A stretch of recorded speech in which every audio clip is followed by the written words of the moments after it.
It's Saturday, June 9th, and earlier today it was Garage Millennium, and so we shot a Loading Ready Live pre-record of the Garage Millennium Scavenger Hunt Mark 3. I think it's the third year we've done this. But in the afternoon, we're now filming some crap shots, because we're like, well, we got a bunch of people here, and that was like the morning, so let's try and shoot 2 or 3 crap shots, because we have nothing else to do. So, we've written a couple crap shots, now we're going to shoot some. Ow! Stop it! Why are you being mean? you just spent like 30 seconds like chopping me. Yeah, but like I was being... Ow! Oh, Siri! Call my mom! He's just like spooky, spooky, spooky, spooky. Office, office, office, office. And a little bit of play outside on the weekends. Welcome to Future Shop. I got the veiniest cantaloupe I could find. That's a good analog for Cam's head. And also I remembered a jingle from Edmonton that is now just permeating the room like a mental wildfire. Do I really look like that? Oh God, no. We just wanted a cantaloupe that would read as cantaloupe. Yeah, no. The honeydews were much more your shape and texture.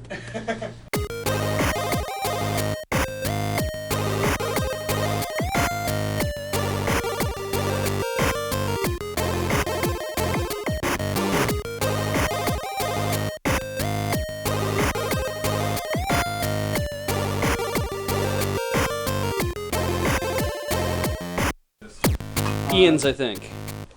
So That's Ian's with this baseball bat, I the crush. I will be crushing a cantaloupe that will pretend to be Cameron's head. And my hope is that we've either scored the cantaloupe enough or that it is ripe enough that this is just going to bounce right off of it, because we kind of get just the one shot at it and we want it to look really good. In order to achieve this, to get kind of the right height, we're going to lay a plastic bag on top of the Tinker Tailor set of drawers, because this thing is very sturdy and can take one hit with a baseball bat without breaking. Only one though. It has 2 HP, Sorry, what? so I can do 1 damage to it. Oh, heavens no. So we don't know how this is gonna bust, because when I land with this thing, I got a fucking Gallagher it. Yeah. And does it actually? It's gonna go everywhere. Yeah. Maybe we should get something over some of the stuff. Go for it.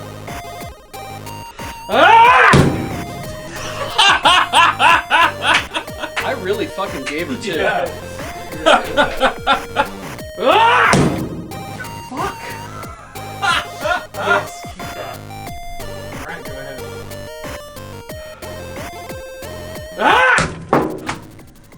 ahead. There it goes. Perfect. I felt like I pulled up too much. Yeah, you're fine. That's what I wanted. Also, when you Ben's oh our my only God. victim. Oh no!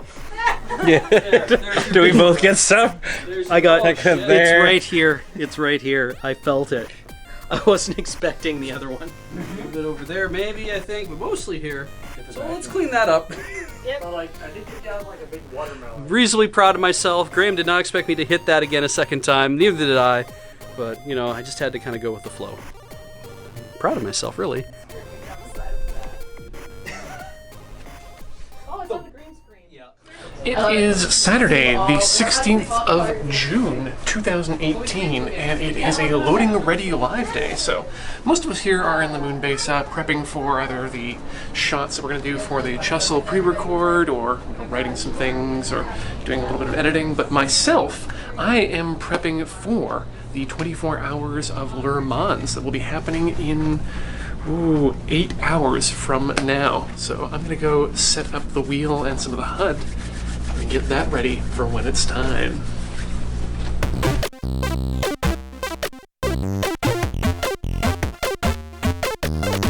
So the wheel was given to me as a gift last year by Texan Red-Ring, and it's been a stalwart addition to my peripherals. But the pedals are brand new. I got these at a Value Village. I mean, they're not brand new, and I hacked them on Tinker Tailor.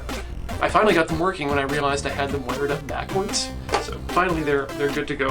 What I'm excited for is that these have in them little hooks so that they can grab the carpet and the pedals won't slide away throughout this 24-hour ordeal. It's gonna be a good time.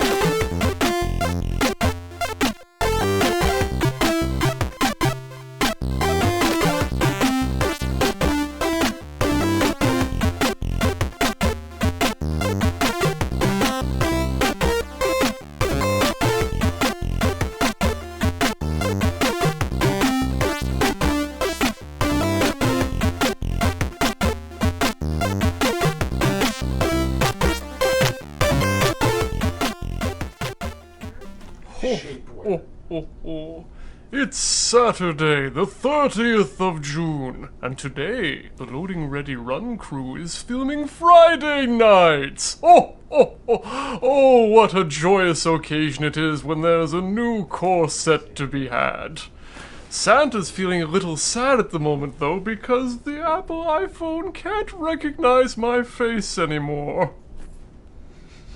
I have to use a passcode like a plebeian. These are a very real and convincing Satan horns. I think we had a different pair at some point that were like hard plastic, but this is what we have. But it's fine because it's a dream. Who is this guy as far as Friday Nights is concerned? Santa and or Satan. Yep. I'm happy to. Hello, children. Cameron, you've been a very bad boy. Now I'm going to bring you only bad cards like Eidolon of the Scour. Great Hunt. Eidolon of the Great Hunt, yes. Why not No. use my line? No, Eidolon of the Great Revel. Yeah. What do you think about his glasses? The glasses he has? I or think different glasses he has are fine, but let's get him a red tie. We have that. We have a. This one's about the same color as the shirt, unfortunately. Black tie? Yes, we do. It's a clip-on. No, that's a bow tie. Hang on. We do have a black tie that is also a clip-on. Perfect. It'll do. Yep.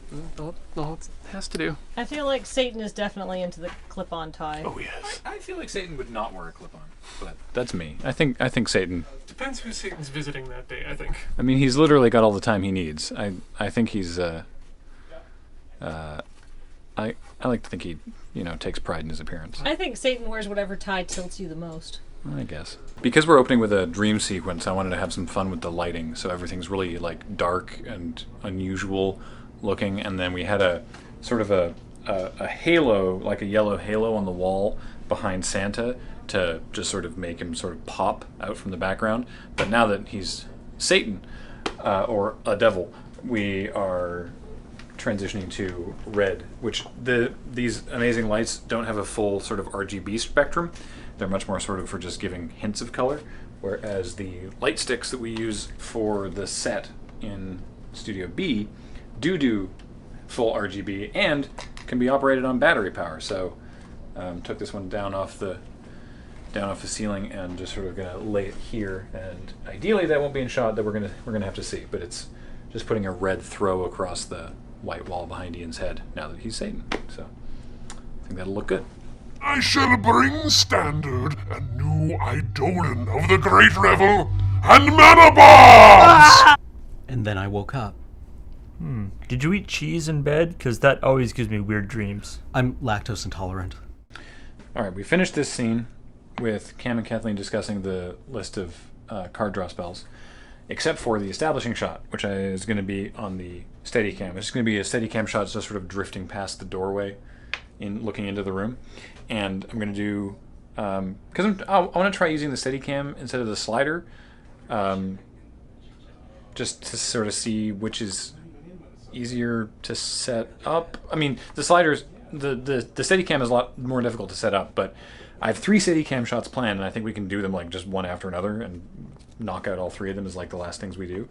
So it's the establishing shot here, the establishing shot at the very beginning of the episode, just sort of pushing in on Cameron in Studio A, and then the end of the first scene with Kathleen and Cameron, because it's mostly in Studio A, and then I want to have like just the merest hint of a walk and talk after Kathleen says, "I don't actually care where they draw or cast," and leaves, and then cut to pulling away from Studio A back towards the friend zone down the hallway, with Cameron then following with the like, "But what if they resolve Elixir of Immortality?" Well, that would be a games rule violation. Just like a little bit of movement on that.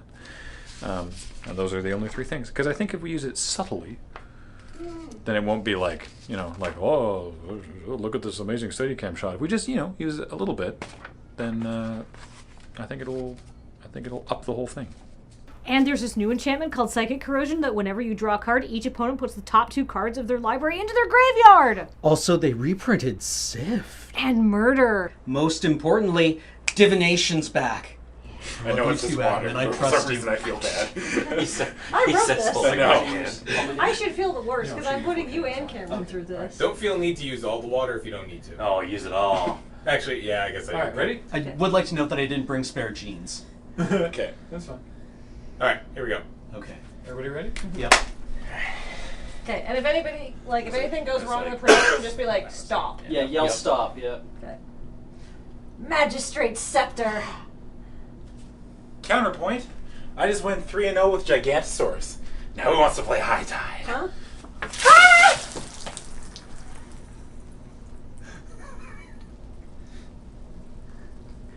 Terrific. Yeah! All right. I'd like to point out Beach Yeah. got 1, 2, 3, 4, 5 towels. Adam's got a towel there. Ben, what'd you bring to the store? I brought some You brought paper towel. 2 sheets of I brought paper the towel. whole roll, you dingus! It is bounty. Yeah, the quicker. I edit these. I'm gonna spin it around and make James look like the asshole in this scenario. I'm not the asshole. Man, No, look no, how that- many paper towels James brought. There, I mopped that Beach.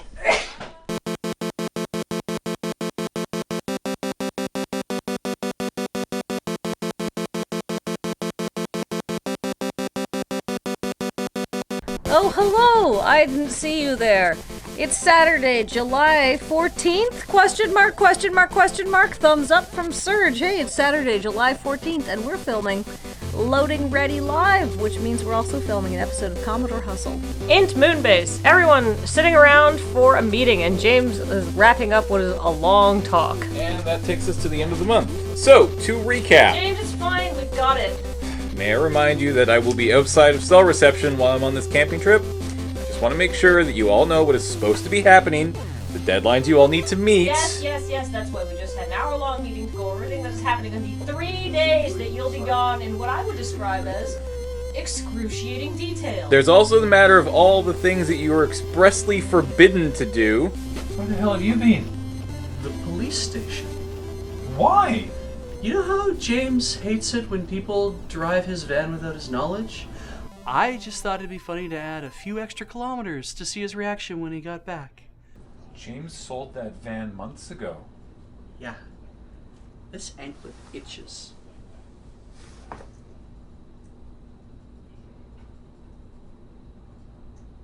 Great, cut. Okay. Did it come You across? got a little quiet when you said this anklet itches, but that's fine. Good. Okay. That is an episode wrap on Beach Theory. Great. Thank you. All right. So the idea for this, I said, let's do an episode about blaming James. And Ian's idea was that we try to get the Moonbase ISO 9000 certified, but somehow we get ISO 9660 9660, the certified. DVD standard. I couldn't get the 9660 in there. In a perfect world where I had 12 pages to work just this out, you guys would have somehow rewritten the ISO 9660 standard, thus plunging the entire media world into chaos. I appreciate your thinking that we need 12 pages of script for one line joke. Oh, I was really going to work it up there, and then I was like, that's too much. And then Graham's idea was let's get hashtag blame James trending on Twitter, and then I realized at the end that we could just... Paul's idea. Oh, that was Paul's idea. I'm so sorry. And then it was Paul's idea to get hashtag blame James trending on Twitter, and it just turns out the two ideas meshed beautifully together, and a lot of people had a lot of other really good ideas about how we could bother James, and we didn't end up using them, and I feel bad. Has anyone checked in on James Earl Jones yet so far? Oh, right, yeah. We need to keep an eye on that. Make sure he doesn't die during filming and editing. He's not that old, surely. I googled him during the planning meeting, and the most recent article of any kind that mentions him is a listicle from March of 10 actors who played weird kings. Oh, his Lear. Yes. He quite famously played Lear. Oh, I bet he'd be really good at that. Yeah.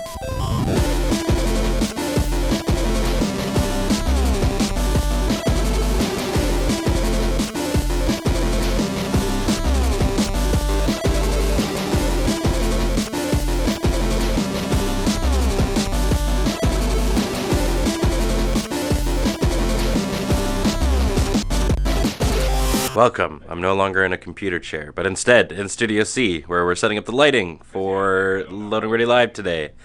The main thing is we always share, like we share all the lights between our two sets, so I have to do a lot of changing over each Saturday, but it makes it fun because we get to do something a little bit different each time, and it's its own little adventure. So come along as I flip lights. So we kind of want to try and strike this balance between having a set that people can sit down in, but also a set where we can, you know, be standing up and all that kind of jazz without blowing people out. So for those of you unfamiliar with the term, what does blowing people out mean? I know what that means in Magic. Blowing out is basically, you know, when you see someone's face like look really hot, there's too much light, or something like that on, or just like something being, I guess, like especially bright, more bright than they should be.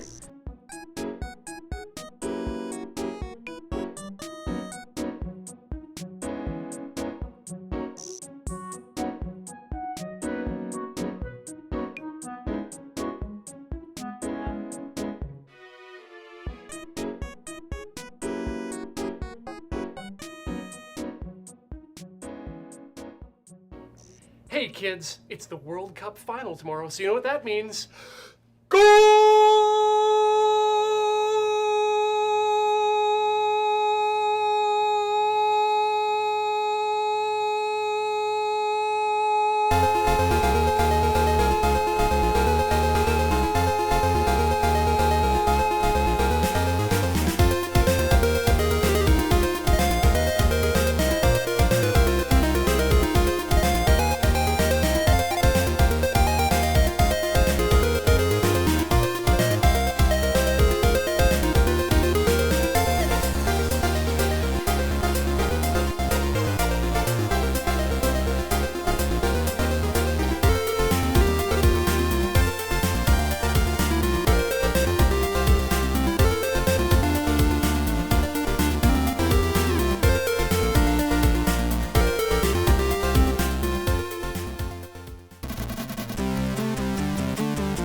Just hanging out, watching the greatest scene ever to be shot unfold.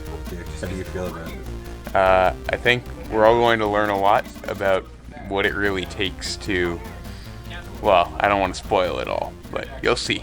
Do you want to come back after seeing all this? Yeah, I mean, maybe with a proper bodyguard or something.